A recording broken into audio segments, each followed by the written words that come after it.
Sasa ukiokoka, namna yako ya kufikiri lazima ibadilike. Lazima ibadilike. Kama utaendelea kufikiri kama ulikuwa unafikiri kabla ya kuokoka, hauwezi kukua kiroho. Nataka nikwambie. Utakuja kanisani, utaimba kwaya, utafanya nini? Hautapiga hatua. Lazima uanze kufikiri tofauti ulivyokuwa unafikiri mwanzo. Kuna aina mbili kuu ya fikra ambazo lazima zipokee mabadiliko. Bwana asifiwe sana. Fikra ya kwanza ni fikra kuhusu wewe. Ni fikra kuhusu wewe. Bwana asifiwe. Ni fikra kuhusu wewe mwenyewe. Fikra kuhusu wewe. Unajionaje baada ya kuokoka? Je, unajiona kama ulivyokuwa unajiona kabla hujaokoka? Bwana asifiwe sana. Unaishi kama ulivyokuwa unaishi kabla ya kuokoka? Hizo ni fikra muhimu sana. Kwa sababu kuna watu hapo kanisani lakini hakuna kilichobadilika kuhusu wao. Mtazamo walikuwa nao dhambini ndio bado wanao wapi? Kanisani. Tatizo kubwa sana. Bwana asifiwe sana. Kwa hiyo lazima fikra kuhusu wewe zibadilike. Jambo la pili, unajiona wewe ni nani baada ya kuokoka? Hizi ni kuhusu wewe. Unajiona ni nani? Una utambulisho gani? Una nafasi gani baada ya kuokoka? Kwa sababu ni hatari sana kuweko kanisani umeokoka na still unajiona kwenye position uliokuwa nayo kabla ya kufanya nini? Si umeelewa watu wa Mungu? Kuna matatizo yanashughulikiwa kwa kujua kwamba nimeshahama position. Si kama unaelewa. Kwa kujua kwamba Bwana asifiwe. Bwana asifiwe. Haleluya. Ngoja nikufundishe namna nzuri ya kushughulikia laana za ukoo. Zipo nyingi, sawa?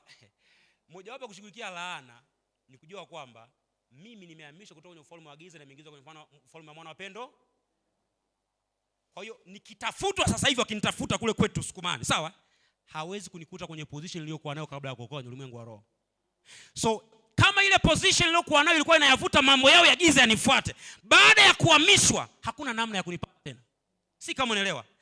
Hiyo ikiwa ndio fikra yako, shetani hana namna ya kutempa na aina hiyo ya fikra, kwa sababu huo ndio uhalisia kuhusu wewe katika Kristo. Bwana asifiwe sana. Na mojawapo njia ya kushinda mapepo na wachawi na nguvu za giza ni kujua kwamba wewe haupatikani tena. Maandiko yanasema kitabu cha Kolosai sura 3 mstari wa 3 kwamba uhai wetu sisi umefichwa katika Mungu. Sawa? Umefichwa katika? Hebu tusome hapo. Wakolosai sura ya 3 mstari wa 3.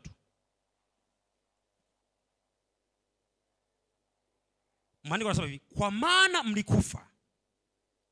Kwa maana kwa sote tulikufa. Tunakubaliana mpaka hapo? Pamoja na Kristo, si ndio?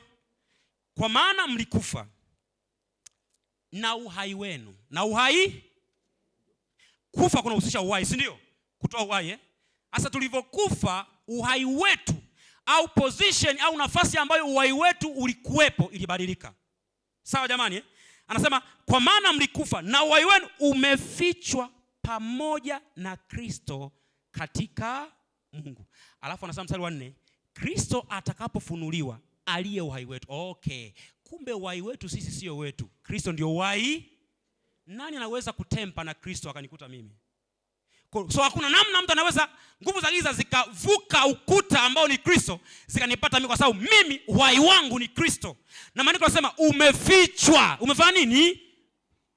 Ukielewa hivyo huwezi kuomba maombi sana ya nguvu za giza. Unasema mimi uhai wangu umefichwa kwa jina la Yesu, unalala. Shetani anapotaka kuja kwako watu wa Mungu, huwa haji bila kujua unajua nini. Si umeelewa?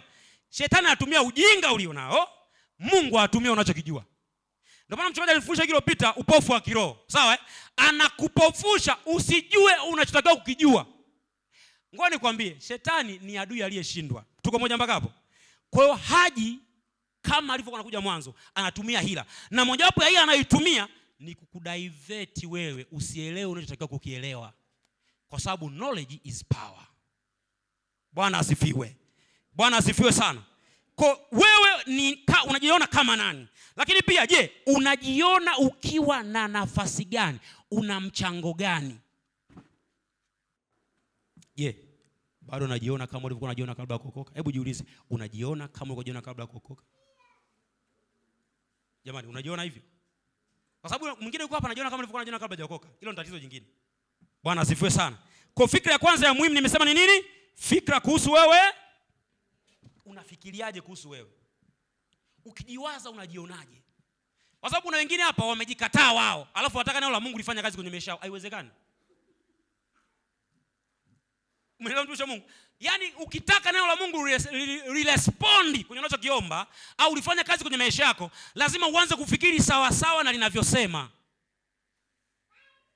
Bwana asifiwe sana. Kuna watu wanaomba, Baba katika jina la Yesu nakataa roho za mauti. Alafu akimaliza kuomba anaanza kuandaa mazingira ya mtu atakaye kufa. Hivi amje kuona watu kama hao? Akimaliza kuomba anakusema ndio hivyo bwana, utafanyaje sasa? Ndio maisha haya, ndio binadamu, ndio nini? Kwa hiyo unachokisema kinathibitisha kwamba fikra zako ndivyo zilivyo. Hata kama nyuma dakika mbili zilizopita ulisema sitakufa bali nitaishi. Umemwiga Daudi. Daudi hakumwiga mtu. Alisema kilichokuwa ndani yake. Umeelewa eh? Wewe umemwiga Daudi, sitakufa bali na unakufa. Kwa nini unakufa kama umesema sitakufa kabla na nitaishi? Ni kwa sababu unachokisema hakiko ndani yako. Kwa lazima iwe ni matokeo ya unachokifikiri ili uweze kukupa matokeo. Bwana asifiwe sana. Bwana asifiwe sana. Fikra ya pili ni fikra kuhusu Mungu. Unajua kabla hujaokoka wewe na Mungu hamkuwa mnaelewana, si ndio? Kwa kuna namna ulikuwa unamuona Mungu na baada ya kuokoka kuna namna utakao muone Mungu kwa namna nyingine. Kwa fikra za kwanza kuhusu Mungu ndio mambo ya kale yanatakiwa yapite, na fikra za pili kuhusu Mungu ndio mambo mapya yanatakiwa yaje. Tuko pamoja mpaka hapo eh? Bwana asifiwe sana. Unamuona Mungu kama nani kwako na kwa wengine? Bwana asifiwe sana. Je, ana nafasi gani kwenye maisha yako? Mungu ana nafasi gani? Kwa sababu kuna watu wameokoka, Mungu ana nafasi ya theluthi tu katika mambo yake yote. Ana nafasi ya 25% au 20 au 10 kwenye mambo yake yote. Kwa ukimchukua aliyeokoka na yule wa mwanzo unagundua wote Mungu ana nafasi kwenye maisha yao. Na mmoja anasema nimeokoka, mwingine alikuwa anasema sijaokoka. Kwa kinachofanya Mungu awe na nafasi ni namna unavyofikiri baada ya kufanya nini? Ya kuokoka. Bwana asifiwe sana. Unamuona Mungu kama ulivyokuwa unamuona kabla ya kuokoka? Haleluya. Haleluya. Na je, Mungu anaweza kufanya nini kwenye maisha yako? Hizo ni fikra, ni mambo muhimu sana ya kujiuliza tunapozungumza fikra kuhusu nani? Mungu.